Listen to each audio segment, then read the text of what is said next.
بنی اسرائیل کے اندر ہمیشہ نبی اور بادشاہ موجود رہتے تھے۔ ایک وقت ایسا آیا کہ بنی اسرائیل میں کوئی نبی نہیں تھے، اور بنی اسرائیل کا جو اپنا علاقہ تھا نا وہ ملک شام ہے، تو قوم عمال کا ایک قوم تھی اور بڑے سخت گیر لوگ تھے۔ انہوں نے بنی اسرائیل والوں کے ساتھ لڑائی کی، جہاد کیا، اور انہیں ان کے علاقے سے نکال دیا۔ اور کچھ حضرت یوسف علیہ السلام کے زمانے میں ویسے بھی ایک بہت بڑی تعداد جا کے مصر میں آباد ہو گئی تھی۔ اب یہ ہوا کہ ان کے پاس کوئی بادشاہ نہیں ہے، یہ بار بار دعا کرتے ہیں، التجا کرتے ہیں، تو اللہ تعالیٰ نے ایک پیغمبر انہیں عطا کیے جن کے مختلف نام کتابوں میں ہیں۔ صدر الافاضل رحمۃ اللہ علیہ نے تفسیر خزائن العرفان کے اندر ان کا نام حضرت شمویل علیہ السلام لکھا ہے۔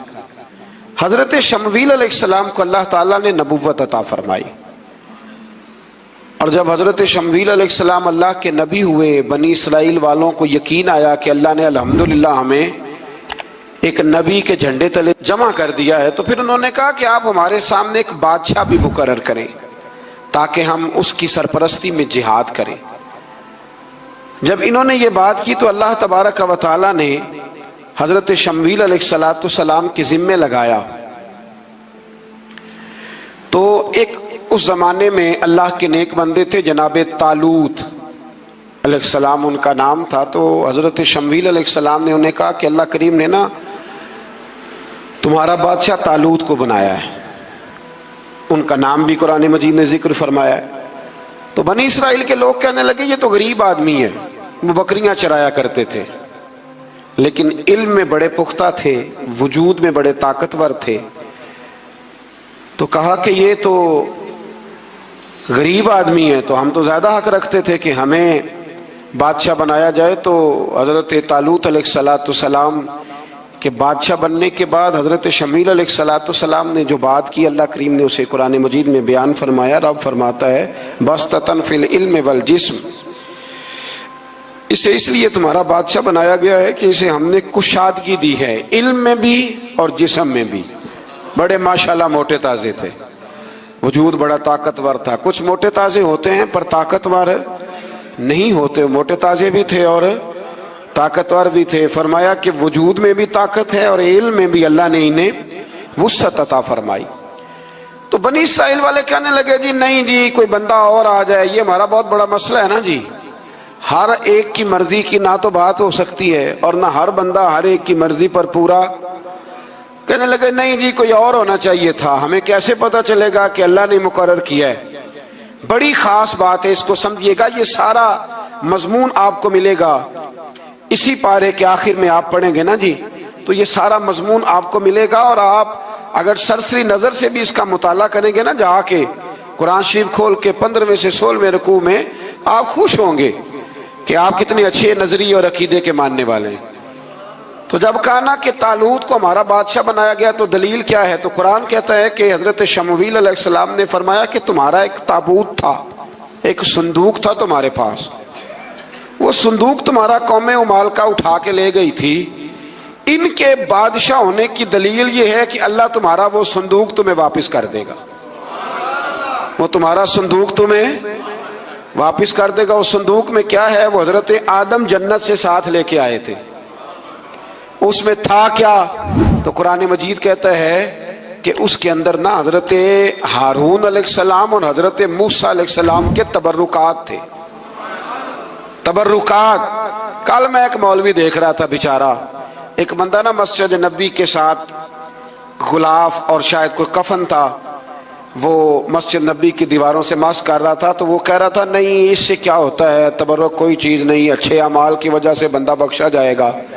میں نے کہا تو مجھے ملے تو میں تجھے بخاری کھول کے دکھاؤں کہ حضرت عبد الرحمن ابن عوف جنہیں حضور نے قطعی جنتی کہا، حضور کے وجود پر کرتا دیکھ کے کہنے لگے حضور بڑا ہی سونا لگ رہا ہے۔ تو فرمایا تجھے چاہیے حضور مل جائے تو کیا ہی بات ہے، نبی پاک نے عطا کیا۔ تو صحابہ کہنے لگے عبد الرحمن آپ کو تو ضرورت نہیں تھی، آپ کے پاس تو بڑے لباس ہیں، تو یہ کرتا حضور نے قبول کر لیا، کوئی لے کے آیا اور آپ نے مانگ لیا۔ تو وہ رو پڑے، کہنے لگے پہننے کے لیے نہیں مانگا، یہ حضور کے جسم سے لگ گیا ہے، میں نے کفن بنانے کے لیے مانگا ہے۔ تو کہتا ہے حضور کے تبرک میں خیر کوئی نہیں۔ اور آپ یقین کریں ان لوگوں پہ حیرانگی ہے، ہم نے بھی مرنا ہے نا جی، بڑی جلدی قبر میں جانا ہے، وقت کا کچھ پتہ نہیں، لیکن اتنے اندھے ہو کر لوگ چیزوں کو دیکھتے ہیں اور اس تیزی کے ساتھ گمراہی پھیلاتے ہیں۔ مجھے باقاعدہ کسی نے ویڈیو بھیجی اور کہنے لگا جی دیکھیں کتنی اچھی بات کر رہا ہے، لوگوں کو سمجھائیں۔ تو میں نے کہا نہیں، اس کو سمجھانے کی ضرورت ہے۔ اور میں نے اس کو دیکھا ہے، وہ جو لال رومال والا، میں نے دیکھا ہے وہ ڈھونڈ ڈھونڈ کے جاہلوں کو پکڑتا ہے، تلاش کرتا ہے، اور اگر کوئی مل جائے بات بتانے والا تو پھر وہ خود پکڑا جاتا ہے، اور کئی دفعہ پکڑا گیا تو نکل گیا ہے۔ اللہ تعالی ہمیں سمجھنے کی توفیق دے، ہم سیانے ہو جائیں تو یہ دور دور تک نظر نہیں آئیں گے انشاءاللہ۔ تو وہ تابوت آئے گا، بنی اسرائیل والوں سے کہا تابوت میں کیا تھا سن لو، اور یہ قرآن مجید ہے۔ آج میری ماننا یہ 15 سے 16 رکوع ضرور ہی پڑھنا کہ وہ آخر تابوت میں کیا تھا، کھولنا ذرا۔ قرآن مجید کہتے ہیں کہ حضرت موسیٰ علیہ السلام اور حضرت ہارون کے تبرک تھے۔ تو تبرک کیا تھے؟ تمام مفسرین نے لکھا ہے کہ حضرت موسیٰ کا ایک کرتا تھا، ایک ڈنڈا تھا، جوتے تھے، اور جناب ہارون علیہ السلام کا امامہ شریف تھا، اور تورات کی کچھ تختیاں تھی۔ تو اس کا فائدہ کیا تھا؟ اس تابوت کا فائدہ یہ تھا کہ بنی اسرائیل والے جب اپنے دشمنوں سے لڑتے تھے، تابوت سامنے رکھ کے دعا مانگتے تھے، اللہ انہیں کامیابی عطا کر دیتا تھا۔ تو قوم عمالقہ کو بھی پتہ چل گیا کہ صندوق میں کچھ ہے جس کی وجہ سے یہ کامیاب ہو جاتے، وہ صندوق اٹھا کے لے گئے۔ اب ان کی کم بختی یہ، کم نصیبی یہ کہ انہوں نے جا کے اسے روڑی پہ پھینک دیا۔ جب روڑی پہ پھینکا تو ان کے اندر بیماریاں آ گئیں، وبائیں پھوٹ پڑی، مرنے لگے، وجود پھولنے لگا۔ پھر ان کے دلوں میں بات آئی کہ یہ ہم نے اس صندوق کی بے ادبی کی ہے۔ صندوق میں کیا ہے؟ تبرکات۔ ہمیں کہتے ہیں جی نالین کا نقشہ کیوں لگایا ہے؟ تمہارے تو بزرگوں کا عقیدہ ہے سر پہ رکھنے کو مل جائے اگر نقش نالے پاک حضور تو پھر کہیں گے کہ ہاں تاجدار ہم بھی ہیں۔ تو کہا کہ اس کے اندر یہ تبرکات تھے، انہیں بھی سمجھ میں آئی، تو انہوں نے نا بیل گاڑی منگائی اور وہ صندوق اٹھا کے اس کے اوپر رکھ دیا۔ اب کیا ہوا؟ قرآن کہتا ہے کہ فرشتوں نے نا اس صندوق کو وہاں سے اٹھایا۔ مفسرین نے لکھا ہے اس کا معنی یہ بھی ہو سکتا ہے کہ اس بیل گاڑی کو ڈائریکشن پہ لگایا، ادھر سے حضرت شمویل علیہ السلام نے جناب طالوت کو بادشاہ بنا دیا، اور ادھر سے وہ صندوق چل پڑا۔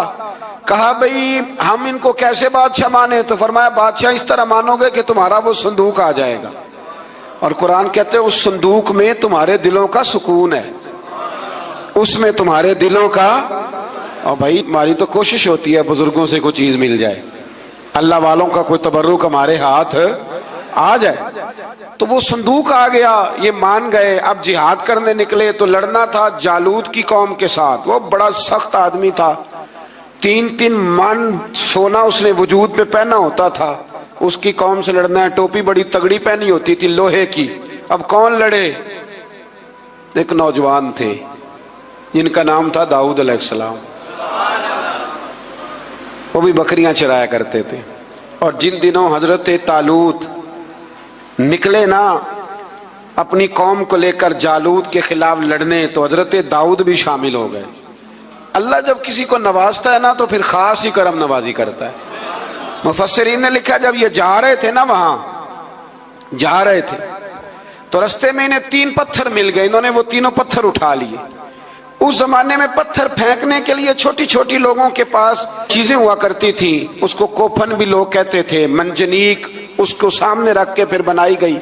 تو آپ کے پاس بھی وہ آلہ تھا جس سے دشمن پر پتھر مارے جاتے تھے، تو آپ وہ مشین لے کر، وہ آلہ لے کر وہاں پہنچے ہوئے تھے، 3 پتھر آپ کے پاس تھے۔ آپ فرماتے اس دن میں بڑا بیمار تھا، اتنا بیمار تھا کہ میرا رنگ پیلا ہو گیا۔ اب وہ جالوت کے سامنے کوئی نہیں جاتا تھا، تو جناب طالوت کہنے لگے کہ جو جالوت کو مارے گا نا، یعنی ان کے بادشاہ کو اس قوم کے، تو میں اسے اپنی آدھی سلطنت بھی دے دوں گا اور اپنی بیٹی کا نکاح بھی اس کے ساتھ کر دوں گا۔ دیکھیں اللہ نوازتا ہے تو کس انداز میں نوازتا ہے۔ تو حضرت داؤد کہتے ہیں وہ دور کھڑا تھا تو میں نے نا 3 پتھر مارے۔ بھئی ہمت کرنا تو ہمارے ذمہ ہے کہ نہیں؟ میری ملت کا جوان کہتا ہے میں نے کرنا کرانا کچھ نہیں، یعنی اگر آپ کہیں نا کچھ کرو تو پھر وہ کوئی کام کرنے کی مطلب معاملہ. وہ مجھے کل ایک سنگی کہہ رہے تھے, کہنے لگے جی اللہ کے فضل سے کچھ بھی نہیں کرنا پڑا, مرشد نے نظر کر دی. میں کہا میں ملن گے تو میں انہوں نے سمجھاواں گا کہ کچھ کرا کے نظر کریا کرو, چونکہ میرے وہ دوست ہیں, میں انہیں جانتا ہوں. نظر میں بڑا کچھ ہوتا ہے, لیکن اللہ بھی تو بندے پہ بڑی نظر رحمت کرتا ہے نا. لیکن کہتا ہے 5 نمازیں پڑھ, رمضان کے روزے رکھ, زکوٰۃ فرض ہو تو ادا کر, یہ سارے کام کر, سچ بول, دیانتداری کر, پھر میں اپنے فضل سے تجھے جنت عطا کروں. تو یہ جو رویہ ہم نے بنایا یہ درست نہیں. تو فرماتے ہیں 3 پتھر میں نے مارے, اللہ نے اتنا فضل کیا کہ وہ بھی مر گیا, اور اسے چھو کے میرے پتھر آگے بڑھے تو اس کی فوج کے 30 آدمی بھی مر گئے. 3 پتھروں سے 31 بندے اللہ نے مار دیے. فرماتے اس لیے کہ ہاتھ میرے تھے اور طاقتیں میرے رب کریم کی تھی. تو حضرت داؤد علیہ السلام کے حصے میں جناب طالوت کی صاحبزادی بھی آئیں, آدھی سلطنت بھی آئی. کافی سال حضرت طالوت حیات رہے, پھر ان کا وصال ہو گیا, تو ساری سلطنت حضرت داؤد کو ملی, اور پھر اللہ تبارک و تعالیٰ نے انہیں نبوت بھی عطا فرمائی. یہ دنیا میں واحد پیغمبر ہیں جو بیک وقت نبی بھی تھے اور بادشاہ بھی تھے. اور پھر اللہ نے فضل فرمایا, انہوں نے بڑی بڑی فتوحات کی. اور پھر حضرت داؤد کے صاحبزادے کا نام حضرت سلیمان علیہ السلام, پھر ان کے صاحبزادے کا نام حضرت.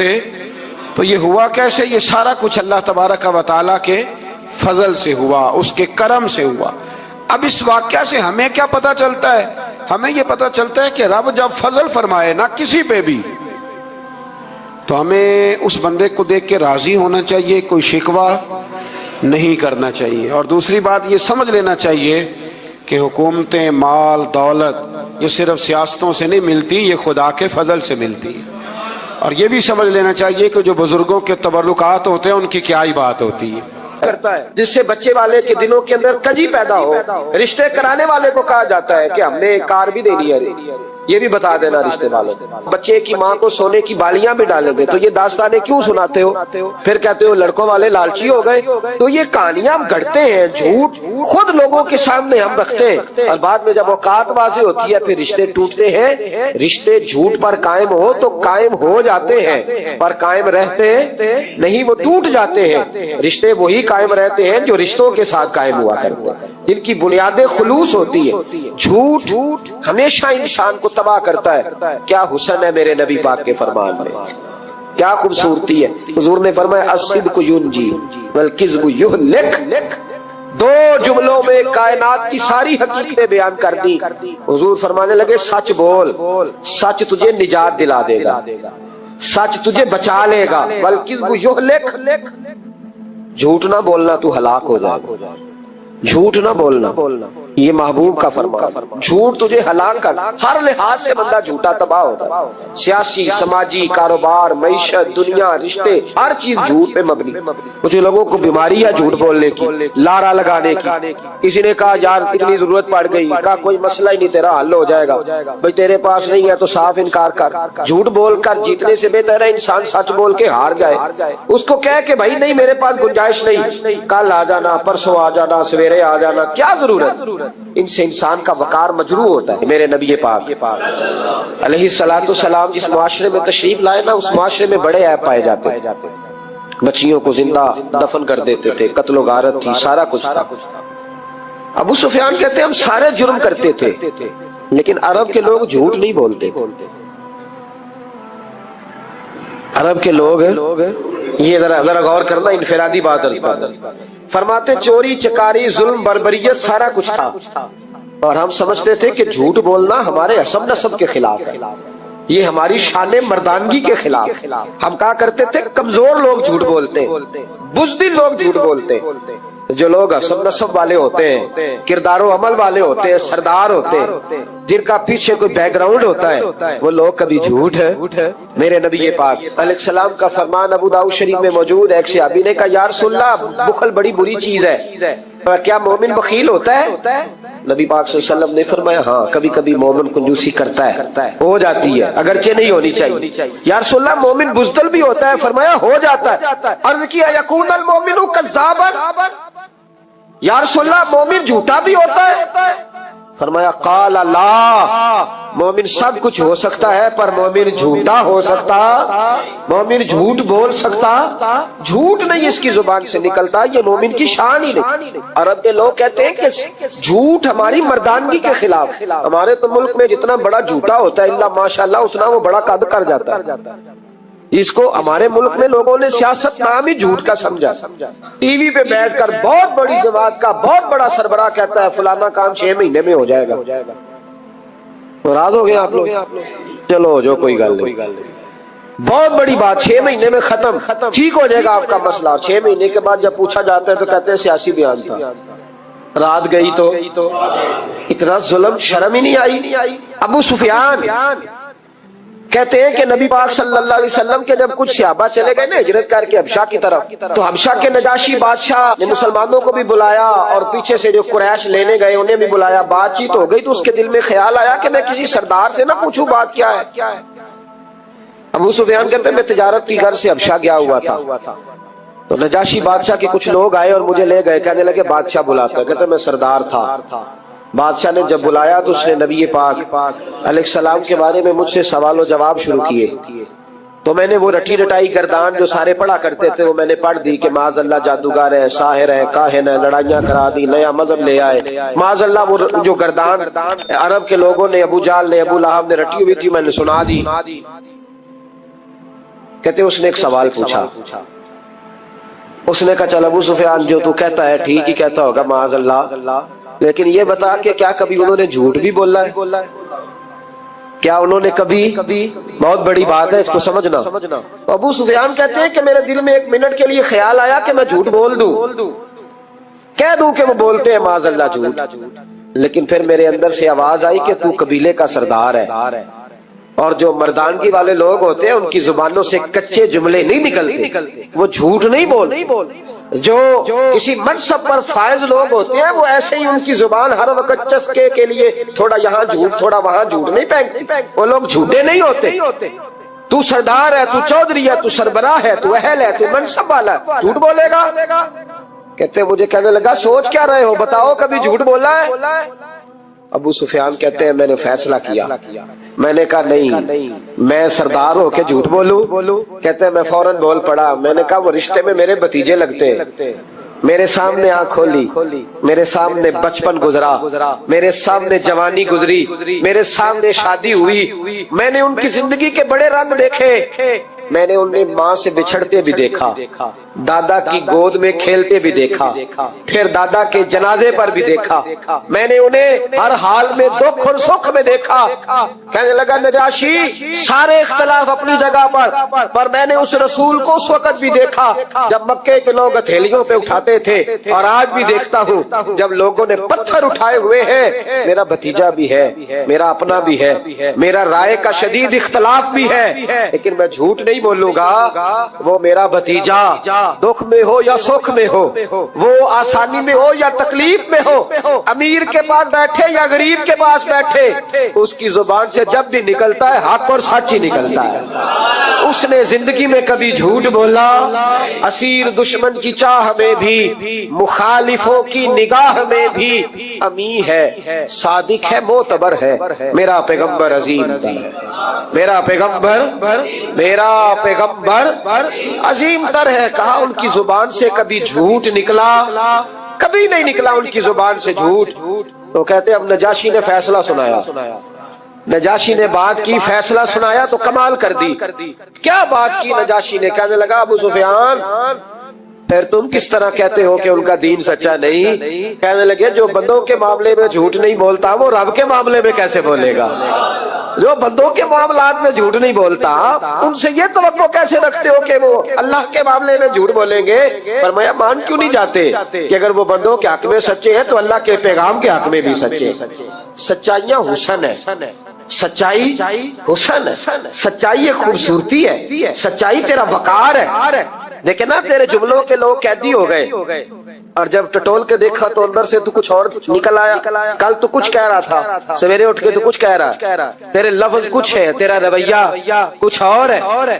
زندگی میں یاد رکھنا کسی بڑے کی خوشامد کر کے کبھی اسے محبت نہ ڈالنا۔ جھوٹ بولتے ہیں ہم لوگ،